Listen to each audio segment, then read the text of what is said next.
What is going on, Next Level Nation? This is your man Johnny F here with Next Level Warrior, the channel where we help you to level up your life. Today, we are going to be diving into one of the best meals you can have when breaking a 43-ish hour fast, so stay tuned. Oh, and to be clear, this meal will also work for any short-term fasts exceeding 20 to 24 hours. And there are two versions, whether you're practicing keto or taking in carbohydrates, that I'll be going over in this video.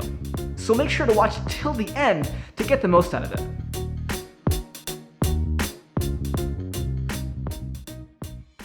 Alright, so given how late I actually started recording this video, just after 8 p.m. Thursday, this is actually hour number 46 since I started fasting for my last meal at 10 p.m. Tuesday night. And just to give you some context, this entire time of 40 plus hours was spent only taking in water, coffee, my apple cider vinegar fasting drink, some Ayurvedic herbs, tea, and more coffee the next day, being today, Thursday. Now, call me crazy, but I'm usually sneaking in an extra jump rope session to challenge myself and get the huge brain benefits associated with fasted training. Which brings us to now, as I just finished jumping rope about an hour ago. Bob was there. He's awesome. Now this is far from being a recipe video, so if you're into that sort of thing, let me know in the comments, and I might just start making some of these. I've got tons of experience with cooking that I've built up over the past 15 years. So what is this meal? Drum roll, please. It's pho soup, or pho, as I used to call it. I've been corrected so many times, and I really got confused when I came across this restaurant. I thought to myself, no way, it can't be pronounced pho. Eventually though, when I came across this restaurant in Toronto, it all started making sense. Actually, how do they answer over the phone? Phone number for fuck.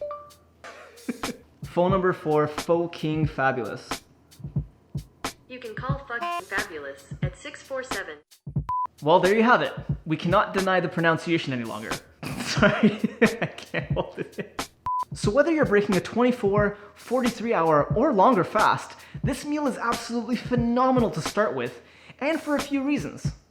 When we hit the 24-hour mark, inflammation in the body begins to drop significantly. And in this presence of reduced inflammation, more gut healing begins to take place, especially because it's taking such a long break from the constant digestion that it normally has to go through. Our intestinal walls in particular are regenerated every 5 days, as they form the basis for absorbing nutrients into our body.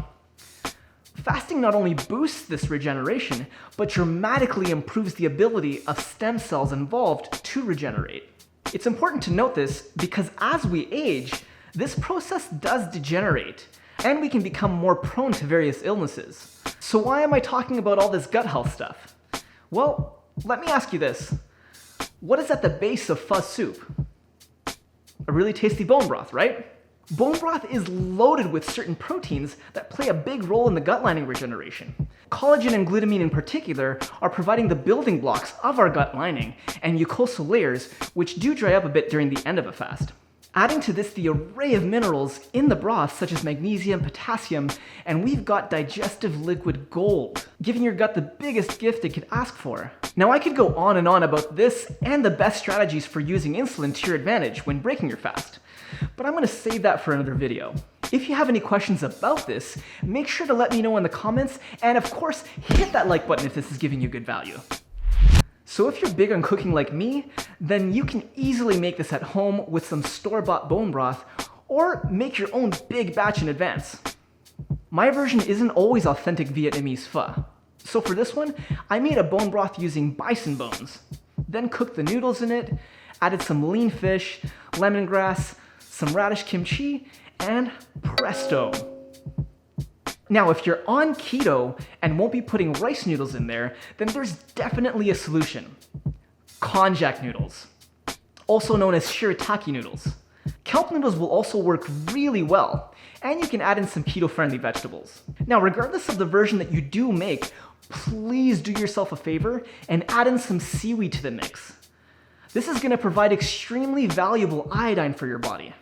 Iodine, when combined with tyrosine, a protein found in various meats and fish, works synergistically to actually create thyroid hormones.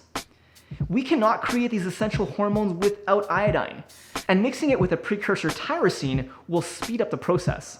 Now, I wasn't always mindful to the ways that I was breaking my fast during the past 5 years of my intermittent fasting journey, and maybe you can relate. But an important factor here, beyond that of what's simply going into your body, is your state of mind around the time that you're eating. Please do yourself a favor and don't stress out about food. Remember that through what we're learning about our bodies and experimenting over time will have a great impact on leveling up your health. So with that said, let's get to the question of the day. What are the reasons that you're doing short-term fasts in your life? Let us know in the comments to share with the growing community, and if you haven't already done so, what are you waiting for? Hit that red subscribe button and turn on notifications to catch my videos posted every week. I'll see you in the next one.